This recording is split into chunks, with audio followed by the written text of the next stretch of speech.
Leibniz integral rule দিয়ে একটা MCQ আসে। হ্যাঁ, তোমরা দেখে নাও সেই রুলটা কি বলছে। DDX of integration phi X psi X F T DT বলছে, এটা ভাঙলে এরকম হবে F of psi X. F of psi X মানে এফ টির জায়গায় এফ অফ সাই এক্স বসাবো, ডিডিএক্স অফ আবার আপার লিমিটটাকে ডেরিভেটিভ করবো, minus phi of psi X মানে এফ টির জায়গায় ফাই এক্স বসাবো, DDX of psi X. Psi এক্সকে আবার কি করব, ফাই এক্সকে আবার ডেরিভেটিভ করবো। ঠিক আছে, যেমন এই ধরনের অঙ্কের ক্ষেত্রে এফ এক্স দেওয়া আছে, ধরে নাও এ to sine X log T DT হয়, তবে এফ ড্যাশ এক্স করে, তাহলে এফ ড্যাশ এক্স আমরা ডেরিভেটিভে জানি এক্স এর সাপেক্ষে ডেরিভেটিভ করতে হবে, সেজন্য এফ এক্সটাকে লিখে নিলাম এ to sine X log T DT.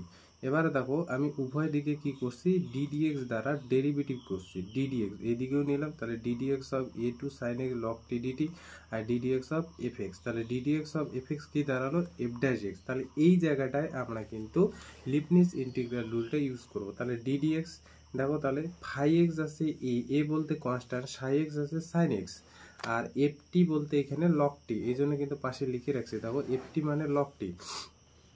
Formula কি বলছে যে phi of psi x, phi of psi X মানে ফাই অফ সাই এক্স বলতে এখানে কি সাইন এক্স, সাই এক্স মানে কি এখানে সাইন এক্স, তাহলে এফ অফ সাইন এক্স মানে কি দাঁড়াবে, এফ অফ সাইন এক্স মানে লগ সাইন এক্স দাঁড়াবে।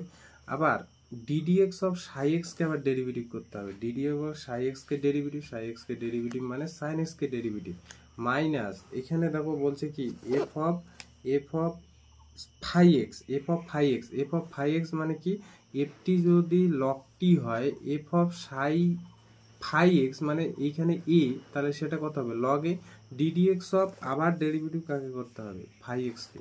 তাহলে এবার আমরা ডেরিভেটিভ করি, তাহলে লগ অফ সাইন এক্স কে ডেরিভেটিভ কস এক্স, আর লগ এ যা আছে তাই, এর কনস্ট্যান্টের ডেরিভেটিভ 0, তার মানে এফ ড্যাশ এক্স কি হলো cos X log of sine x.